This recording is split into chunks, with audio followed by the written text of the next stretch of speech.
What's up, guys? Today I'm going to be watching.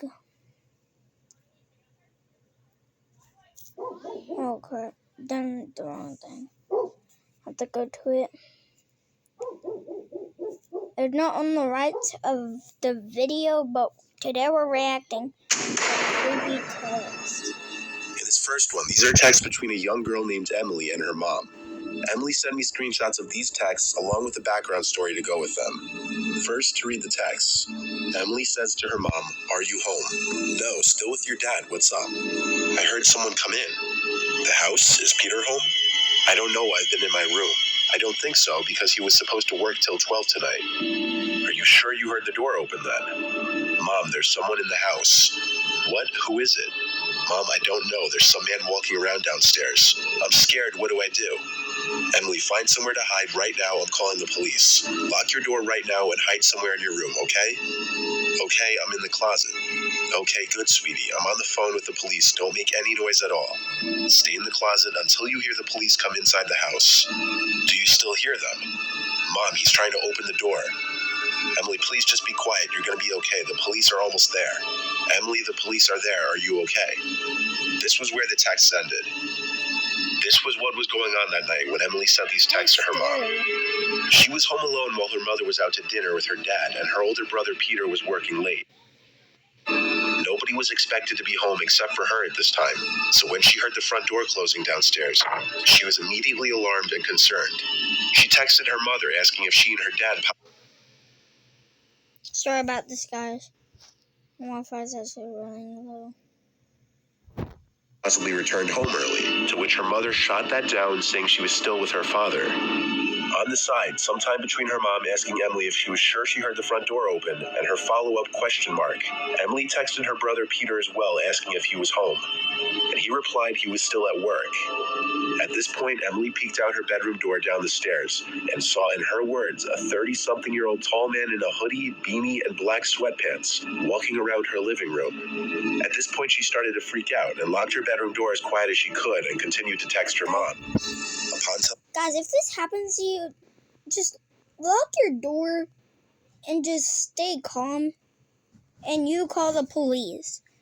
Don't just open the door and just keep on looking at him and then close the door and lock it.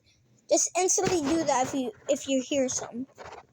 And you text your mom and say if they're not home and their brother is late. So do not just do that, guys. Anyways, back to the video. Telling her mom some stranger was in the house. The mom suggested Emily hide in the closet while she got on the phone with the police. While sitting in her bedroom closet trying to wait this nightmare out, Emily heard the man fiddling with the doorknob to her bedroom, trying to open the door, followed with him trying to forcefully break the door open by the sound of it. This was where Emily stopped replying to her mother, as she was too scared to even move a muscle in fear of being heard, even after the man gave up on the door. Police arrived and entered through the front door, which was unlocked, and they knew to go straight to Emily's closet. It was only then, when the police opened the closet door, that she felt safe to move. The intruder had stolen a number of valuables, but Emily was fortunate enough to have made it through this unharmed. She called her mother while the police were there to let her know she was okay. The parents returned home shortly thereafter. This is a perfect example of why you should always make sure all the entrances to your house are locked, especially at night or when you're home alone.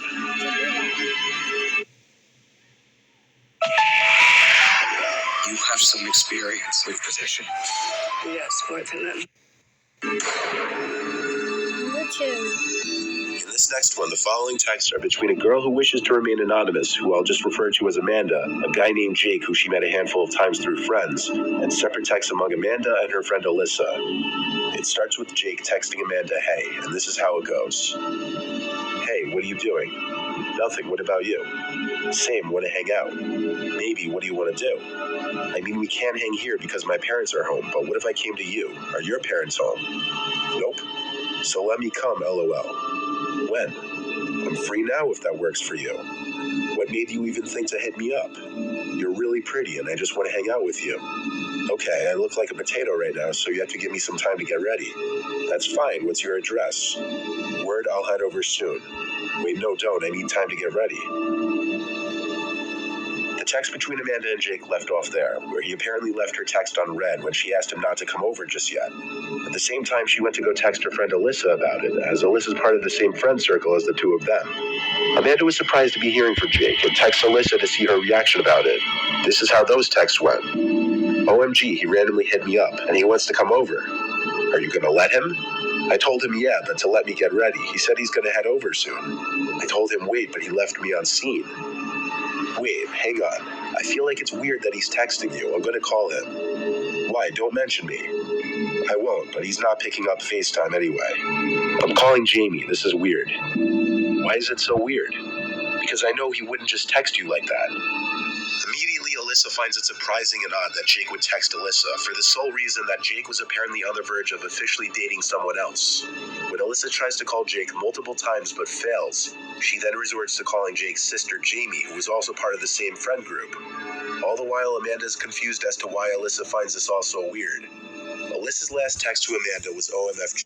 I think I know why, guys. I think like a robber or kidnapper broke in their house and probably like kidnapped them or something like that. Before calling her, revealing that Jamie told her over FaceTime that Jake lost his phone the day before and his Find My iPhone was disabled. They obviously quickly draw the conclusion that whoever was texting Amanda was not Jake. Jake then got on the phone with Amanda and told her that whoever had his phone was nobody that he knew because he lost his phone during his morning run. The three didn't know whether it was just a prank or not until Amanda got a follow-up text from the person who had Jake's phone saying, "I'm here, I'm at the door." Given that the whole reason this person came over was because Amanda said her parents weren't home, that whoever was on the other side of the door likely meant her harm, and they were aware she was a defenseless girl home alone. Amanda looked through the peephole of her front door, and there was someone in a hood standing on her front porch, looking at the peephole. Amanda sent one final text saying this: "I know this phone was stolen. I called the cops already. They're almost here. You better get out of here and never come back or you'll be sorry. We also have you on video camera, so wave hello." The person read the text right away and didn't respond. The next time she checked through the peephole, the person was gone. Jake was able to get his IMEI number, and since it was being used for illegal activity, police helped track the phone to a man who lived a town over, who was prosecuted accordingly, and in this case, justice was actually served. In this last one, these were the texts received by single mother Marissa Rivera. Marissa was awoken by her phone vibrating on her nightstand at 1 a.m. on a Friday night. On the screen were a bunch of texts from her son John. The text went as follows: "Mom, I need help. I got into a car accident. Can you come pick me up? I think I injured my elbow. The damage is pretty bad. I don't know what to do. Please tell me you're joking. Are you okay?" "Yes, my elbow just hurts." "Where are you?" "At the intersection of Robeson Street and Humphrey Lane by Longley Supply." "Is Kevin with you?" "No, I'm alone." "Okay, just stay there, I'm coming." Marissa started to get ready to go to her son's aid when she remembered he had location sharing on with her. So, wanting to make sure he gave the right location, she checked where her son's iPhone was located. She was taken aback when she saw John's location was at the house, not at this random intersection. She went to John's room, but he wasn't in his bed. So she went and called her other son, Kevin, who was also still out. Kevin picked up his phone. Who do y'all think is actually texting her mom? Put it in the comments. Intoxicated, according to Marissa. And when asked if Kevin was with John, he said yes, and John said hi, Mom, into the phone, less drunk sounding than Kevin. The two were together and claimed there was no car accident and that John lost his phone. Marissa came to the horrible realization that if her kids were telling the truth, somebody else was in the house with her using John's phone. Marissa left the house with her cell phone and called the police while hiding in her car, reporting a breaking and entering. When police showed up and searched the house, nobody was there. On top of that, John's phone location was updated to down the block, but that was the last known location before it was either turned off or broken. The office window of the house was the most likely entry and exit point since, according to Marissa, it's easily liftable and big enough for most people to fit through. Marissa was having the conversation with her sons while standing in the middle of the house, loud enough for whoever was in the house with her to hear her realization that the car accident never happened, and heard her rushing out of the house. What most likely happened here was somebody who knew John either stole or found his phone, broke into the house through the window, and tried tricking their mom into leaving the house so that they could rob robbed the place while nobody was home. Thankfully, she called her other son and was able to realize it was some kind of setup, and she was able to get the police to the house. The family was never able to find out who was the one who sent the text on John's phone. Perhaps another story illustrating the importance of having a passcode on your phone to prevent a stranger or anybody else from having complete access to it. I hope y'all enjoy. Bye.